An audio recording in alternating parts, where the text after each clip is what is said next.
Hello friends, welcome to Kerala kitchen moms recipes. അപ്പോൾ ഇത് നമ്മൾ തയ്യാറാക്കാൻ പോകുന്നത് സ്പെഷ്യൽ ചിക്കൻ കറിയാണ്, മേത്തി ചിക്കൻ.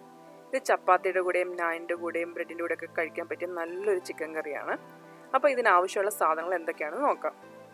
ഞാനിവിടെ ഒരു 2 മീഡിയം സൈസായിട്ടുള്ള ഓണിയനില്ല നമ്മുടെ സവാള ചെറുതായിട്ട് ചോപ്പ് ചെയ്തെടുത്തിട്ടുണ്ട്. അതുപോലെ ഒരു മീഡിയം സൈസ് ഇഞ്ചിയും വെളുത്തുള്ളിയും നന്നായിട്ട് ചതച്ചെടുത്തിട്ടുണ്ട്. പിന്നെ വേണ്ടത് തക്കാളിയാണ്. അത് ഒരു 2 തക്കാളിയും ചെറുതായിട്ട് ചോപ്പ് എടുത്തിട്ടുണ്ട്. പച്ചമുളക് നിങ്ങളുടെ എരിക്കനുസരിച്ച് കൂട്ടുകയും കുറയ്ക്കുകയും ചെയ്യാം. ഞാനിപ്പോൾ ഒരു 3-4 പച്ചമുളക് എടുത്തിട്ടുണ്ട്.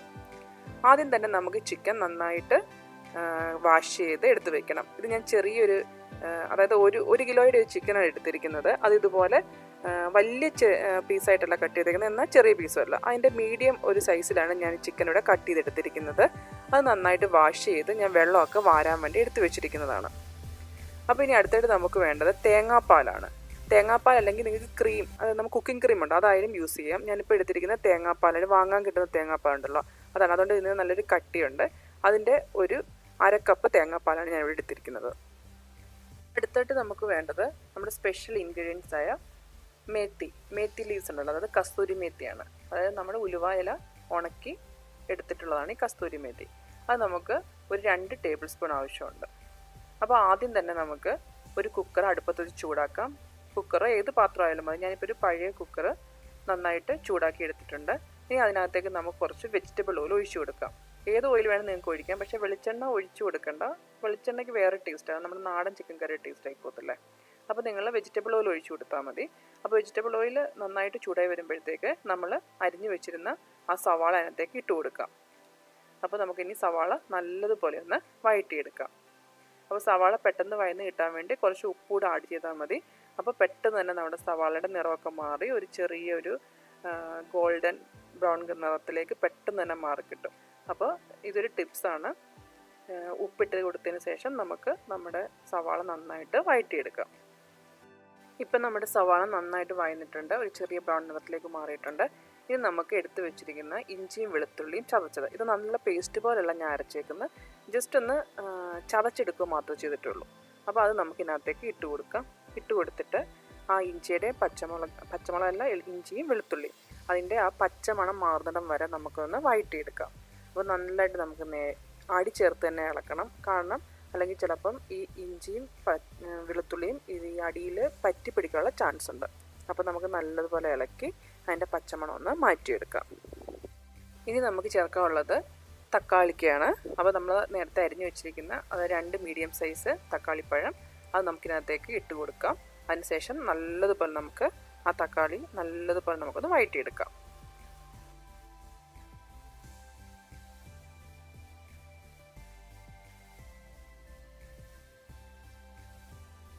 ഇപ്പം നമ്മുടെ തക്കാളിപ്പഴമൊക്കെ നല്ലതായിട്ട് സോഫ്റ്റായിട്ട് വന്നിട്ടുണ്ട്. അതായത് നല്ലതായിട്ട് അതിൻ്റെ പച്ചമുളകൊക്കെ മാറി നന്നായിട്ട് വഴന്ന് വന്നിട്ടുണ്ട്. ഇനി നമുക്കിതിനകത്തേക്ക് എടുത്തു വെച്ചിരുന്ന പച്ചമുളക് ചേർത്ത് കൊടുക്കാം. അപ്പോൾ പച്ചമുളക് നിങ്ങളുടെ എരിക്കനുസരിച്ച് കൂട്ടുകയും ചെയ്യാം, കുറയ്ക്കുകയും ചെയ്യാം. അപ്പോൾ ഞാനിപ്പോൾ ഒരു 3-4 പച്ചമുളക് എടുത്തിട്ടുണ്ട്. അത് ചെറിയ പീസായിട്ട് ഇതുപോലെ കട്ട് ചെയ്തെടുത്തിട്ടുണ്ട്. അപ്പോൾ മേത്തി ചിക്കൻ അധികം എരി വേണ്ട, എന്നാൽ നിങ്ങൾക്ക് എരി വേണമെന്നുണ്ടെങ്കിൽ കുറച്ച് അധികമായിട്ട് നമുക്ക് പച്ചമുളക് ചേർക്കാവുന്നതേ ഉള്ളൂ. അപ്പോൾ അതിൻ്റെ ആ പച്ചമണം മാറുന്ന വരെ നമുക്കൊന്ന് ഇളക്കി കൊടുക്കാം. ഇനി നമുക്ക് അടുത്തായിട്ട് ചേർക്കാനുള്ള കസ്തൂരി മേത്തിയാണ്. അപ്പം ഞാൻ ഇതുപോലത്തെ ഒരു 2 പിടി കസ്തൂരി മേത്തിയാണ് ആഡ് ചെയ്ത് കൊടുക്കുന്നത്. അതായത് ഏകദേശം ഒരു ടേബിൾ സ്പൂൺ കസ്തൂരി മേത്തി ഉണ്ടാവും. അപ്പോൾ നമ്മുടെ കസ്തൂരി മേത്തി എല്ലാ ഷോപ്പുകളിലും അവൈലബിൾ ആണ്. ഞാനിപ്പോൾ വാങ്ങിച്ചത് ലുലുവിൻ്റെ ഷോപ്പിൽ നിന്നാണ് വാങ്ങിച്ചത്. പക്ഷേ നമുക്ക് നാട്ടിലും എല്ലാം ഇത് വാങ്ങാൻ കിട്ടും കസ്തൂരി മേത്തി. അപ്പോൾ ഈ കസ്തൂരി മേത്തി ലീവ് ഇട്ട് കൊടുത്ത് കഴിയുമ്പോൾ തന്നെ നല്ലൊരു മണമായിരിക്കും നമ്മുടെ ആ മസാലയ്ക്ക് ഉണ്ടാവുന്നത്. ഇപ്പോൾ തന്നെ നല്ലൊരു മണം നമുക്ക് ഫീൽ ചെയ്യുന്നുണ്ട്. അപ്പോൾ ഇത് ജസ്റ്റ് ഒന്ന് ചൂടായി വന്നു. ഇനി നമുക്കിതിനകത്തേക്ക് പൊടികൾ ഓരോന്നായിട്ട് ചേർത്ത് കൊടുക്കുക. ആദ്യം തന്നെ ഞാനിവിടെ ചേർക്കാൻ പോകുന്നത് മഞ്ഞൾപ്പൊടിയാണ്. മഞ്ഞൾപ്പൊടി ഞാനൊരു 1/4 ടീസ്പൂൺ മഞ്ഞൾപ്പൊടിയാണ് ഇതിനകത്തേക്ക് ചേർത്ത് കൊടുക്കുന്നത്. അപ്പോൾ മഞ്ഞൾപ്പൊടി ഇട്ടതിന് ശേഷം നല്ലതുപോലെ ഒന്ന് ഇളക്കി ആ മഞ്ഞൾപ്പൊടിയുടെ പച്ചമണമൊക്കെ ഒന്ന് മാറ്റിയെടുക്കുക.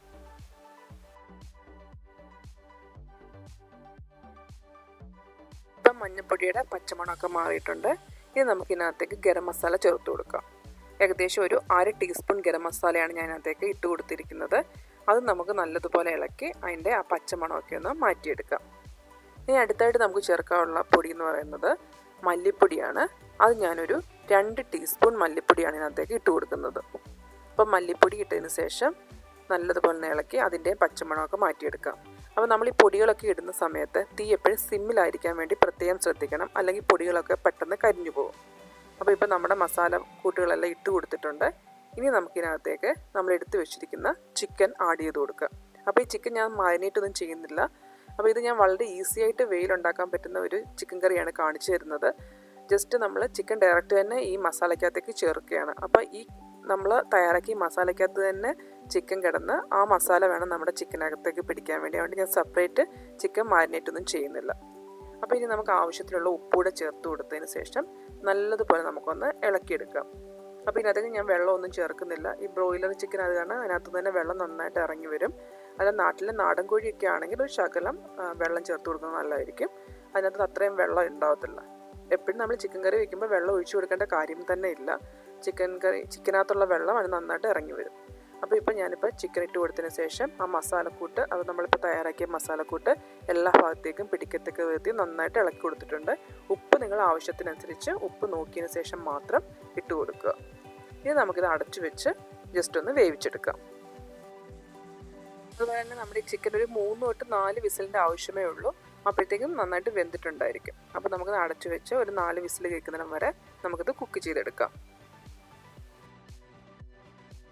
ഇപ്പോൾ ഓൾറെഡി ഒരു 4 വിസിൽ കഴിഞ്ഞായിരുന്നു. ഇപ്പം നമ്മുടെ കുക്കർക്ക് നന്നായിട്ട് തണുത്തിട്ടുണ്ട്. അപ്പോൾ നമുക്ക് തുറന്നു നോക്കാം. കണ്ടില്ലേ, നമ്മൾ വെള്ളമൊന്നും ഒട്ടും തന്നെ ചേർത്തിട്ടില്ലായിരുന്നു. കണ്ടാ, ചിക്കനിൽ നിന്ന് നല്ലതായിട്ട് വെള്ളം ഇറങ്ങി വന്നിട്ടുണ്ട്. കണ്ടല്ലേ. അപ്പോൾ നമ്മുടെ ചിക്കൻ ഏകദേശം നല്ലതായിട്ട് വെന്തിട്ടുണ്ട്. ഇനി നമുക്ക് ബാക്കിയുള്ള ഇൻഗ്രീഡിയൻസിനകത്തേക്ക് ആഡ് ചെയ്തെടുക്കാം.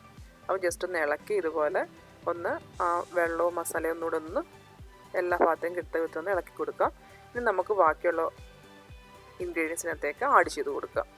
അത് അടുത്തായിട്ട് ആഡ് ചെയ്യാനുള്ളത് തേങ്ങാപ്പാലാണ്. അപ്പം ഞാനിതിനകത്ത് വെള്ളമൊന്നും ചേർക്കാത്ത തേങ്ങാപ്പാലാണത്. തേങ്ങാപ്പാൽ കിട്ടിയില്ലെന്നുണ്ടെങ്കിൽ കുക്കിംഗ് ക്രീം ആയാലും ചേർത്താൽ മതിയായിരിക്കും. അപ്പം ജസ്റ്റ് നമുക്കിതിനകത്തേക്കിട്ട് ജസ്റ്റ് ഒന്ന് ഇളക്കിയെടുക്കുക. അപ്പോൾ തീയെ സിമ്മിലായിരിക്കാൻ വേണ്ടി ശ്രദ്ധിക്കുക. അപ്പോൾ ഇപ്പോൾ നമുക്ക് നോക്കുമ്പോൾ കുറച്ച് വെള്ളം കൂടുതലായിട്ട് തോന്നും. പക്ഷേ ജസ്റ്റ് ഒരു തിള വന്നു കഴിയുമ്പോൾ തന്നെ അത് നല്ല പാകത്തിന് നല്ല കുറുകി വരികയും ചെയ്യും. അപ്പോൾ നമുക്ക് ജസ്റ്റ് ഒന്നത് ചൂടാക്കി എടുക്കാം.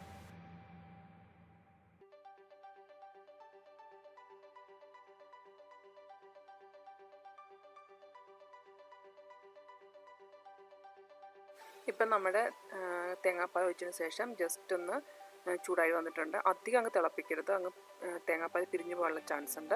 അപ്പോൾ ഇതുപോലെ ജസ്റ്റ് തിള വരുമ്പോൾ തന്നെ നമുക്ക് കുറച്ച് മേത്തി ലീവ്സ് ബാലൻസ് ഇരിപ്പില്ലേ, അതായത് 1 ടേബിൾ സ്പൂൺ, നമ്മൾ ആദ്യം 1 ടേബിൾ സ്പൂൺ ഇട്ടിരുന്നുള്ളൂ.